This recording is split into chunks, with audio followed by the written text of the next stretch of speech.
Shalom Aleichem, mes amis, j'espère que vous allez bien. Alors voilà, nous avons passé le dernier Shabbat de l'année, disons, avant Rosh Hashanah, et, et nous avons dû faire beaucoup d'efforts. Nous devions faire beaucoup d'efforts pour être des Simcha, car ce Shabbat eh bien, représentait aussi tous les Shabbatot de l'année passée, et, euh, et nous devions faire preuve de Simcha. Et Hachem nous a fait un grand clin d'œil, parce que même si cela aurait dû être difficile pour nous, avec tous les événements qui ont eu lieu, eh bien, il nous a fait un grand clin d'œil. Et oui, il y a eu l'explosion après l'explosion des beepers, du Tokyo Walkie, du Hezbollah au Liban, eh bien, Hachem n'a pas permis, d'accord, il n'a pas permis que nous puissions nous rester tristes sur les événements passés. Et ainsi, quand on rend la vie difficile à ceux qui veulent nous détruire, alors Hachem s'y mêle et bien sûr, lui-même la rendra difficile à nos ennemis. Et c'est donc ce qui s'est passé et cela nous a mis en joie. Et c'est pour cette raison que je remercie vraiment Akadosh Baruch Hu. Alors, ici, là, nous voyons que nous approchons des jours redoutables de Rosh Hashanah. Et donc, la Gemara nous rappelle que nous passerons un à un devant l'Éternel afin d'être jugés. On va être jugés sur quoi? C'est qui aura droit à la vie, quels seront nos moyens de subsistance, quel sera notre état de santé, comment nous aborderons les événements de l'année. Est-ce que nous arriverons à être à la hauteur des épreuves?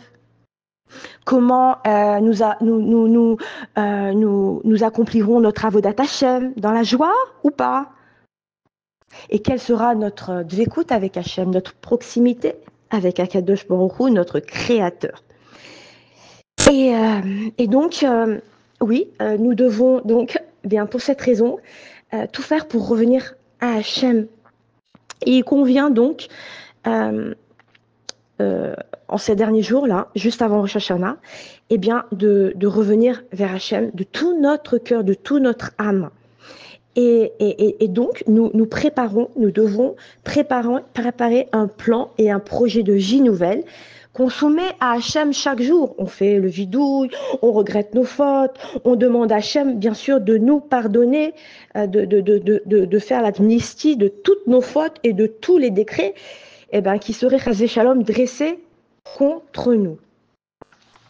Donc, pour cette raison, nous devons, faire teshuva et teshuva avec un cœur sincère.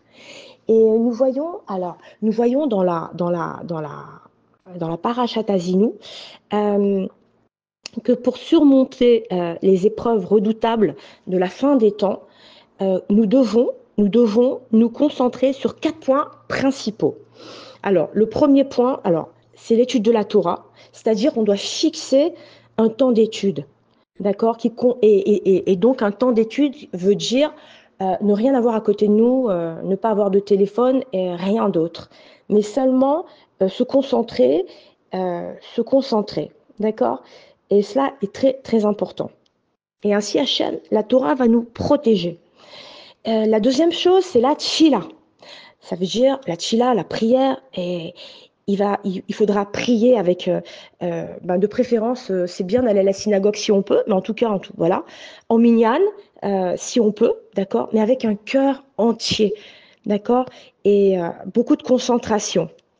Et pour cela, on doit concentrer toute notre émouna en sachant que c'est seulement Hachem qui peut nous sortir de toutes nos délivrances, qui peut nous sortir de tous nos problèmes. Et on doit le supplier dans notre tfila, du fond du cœur. La troisième chose, c'est qu'on doit faire attention à nos yeux. Ne pas regarder des choses, des images et que la Torah réprime.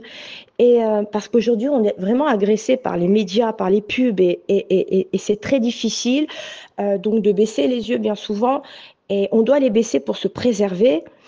Et ainsi, plus on fera attention à nos yeux, plus on va réussir on va dire, à se coller à Hachem, à se coller à sa Torah, et ainsi le salaire sera infini. Et la quatrième chose, eh ben, on doit faire attention à notre bouche, au lachon hara, d'accord? Parce que on doit faire attention de ne pas en dire, de ne pas entendre non plus de lachon hara, et, euh, et qui vient justement chaque jour aussi nous agresser. Donc cela fait partie aussi des halachot que nous devons bien avoir en vue. Donc voilà, alors on récapitule.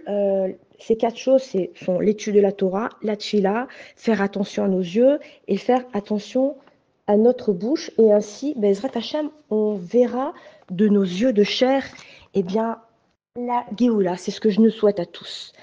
Et dans la paracha, la dernière paracha, Nisaïm Valeyeler, comme l'a dit Moshe Rabbeinu, et il vient dire au Bnei Israël, Atam nitzavim hayom kulchem. Vous êtes tous vivants aujourd'hui, c'est-à-dire que vous n'avez pas à vous inquiéter. Nous n'avons pas à nous inquiéter, vous comprenez? Donc, Moshe Rabbeinu a consolé son peuple. D'accord? Pourquoi?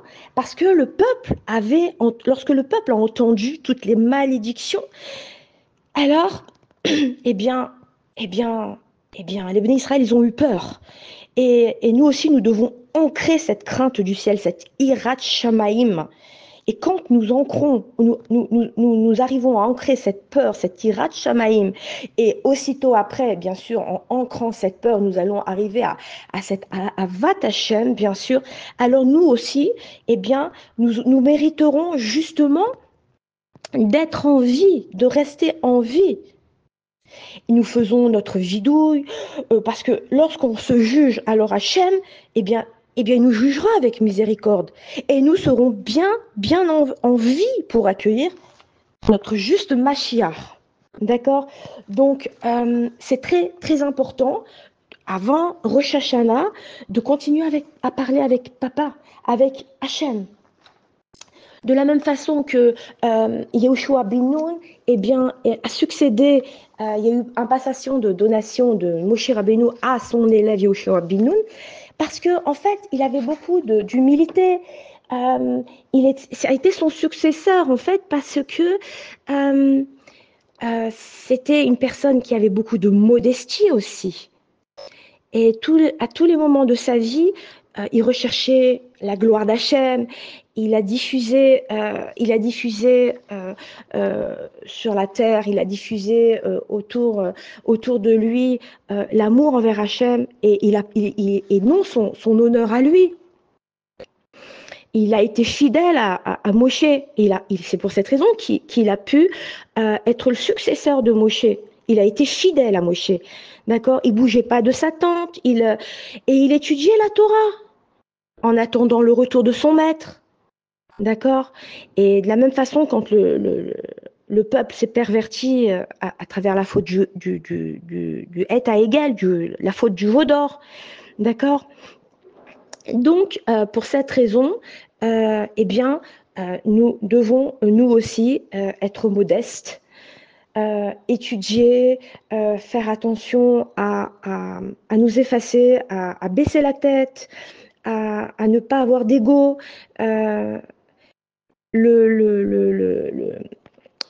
Yehoshua bin Nun, le serviteur de Moshe Rabbeinu, eh bien, il a été évoqué bien souvent que, en fait, il lavait aussi le sol de la maison d'études de Moshe. Il rangeait les livres à leur place pour ne pas perdre un instant dans l'étude. Et il donnait envie ainsi au maximum des enfants, des Juifs, d'étudier dans les meilleures conditions. C'est ce que nous devons faire quand nous allons à la synagogue. On voit des livres traîner, il faut les ramasser, les ranger. Parce que ce comportement-là témoigne d'un profond respect de la maison d'Akadosh Baruch Hu. Voilà, c'est ce que je voulais vous faire passer comme message, aujourd'hui en tout cas. Et enfin, une dernière idée par rapport à la paracha à Zinou. Euh, le Chafetz Chaim a écrit une lettre dans laquelle il s'était adressé, au peuple juif du monde entier. Et il cite donc le verset, il a cité dans un verset, dans ta détresse, tu reviendras vers Hachem ton Dieu, afin de réveiller les cœurs des enfants d'Israël dans cette période où la situation sécuritaire était des plus critiques.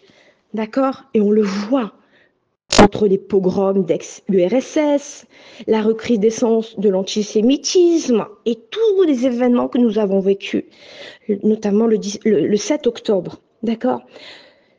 Donc le Chafetz Chaim explique que pour qu'Hachem sauve son peuple de la main de nos ennemis, eh bien, il faut qu'on se réunisse ensemble, qu'on soit be'ardout, d'accord, femmes, enfants, hommes, à l'occasion, si on peut, des prières, des 3 prières, en tout cas pour les hommes, et de crier, de répondre, de crier vers Hachem, et de répondre au Kaddish, Amen, Yehe, Sheme, Rabba, Mevarach, et de s'exclamer, Barechu et Hachem, Hamevorar Leolam Vaed. Et lorsque ces paroles, eh bien, sont prononcées du fond du cœur, par nous tous, par une multitude, alors elles peuvent à elles seules briser toutes les accusations célestes dirigées contre le peuple d'Israël.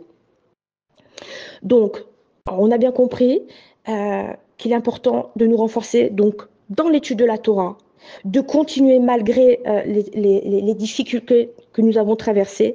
Et il faut surtout tenir compte des clins d'œil qu'Hachem bien nous fait. Akadosh Baruch Hu s'est dévoilé, se dévoile de plus en plus. C'est impressionnant. Et bien sûr que pour certains qui penseraient que et peut-être que Mashiach, ça leur fait peur que Mashiach arrive tout de suite, parce qu'il y a des personnes qui ont aussi peur. Eh bien, il faut savoir que le Or HaChaim de Yerushalayim,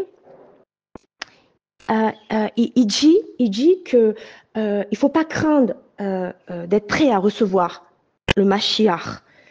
Il faut pas craindre. Au contraire, il faut prier pour sa venue. Il faut pas attendre d'être prêt en faisant une teshuva chez les mains, une teshuva complète. C'est pas la peine d'attendre ce moment. Il faut prier pour le Mashiach. Il faut prier. Et vous savez pourquoi?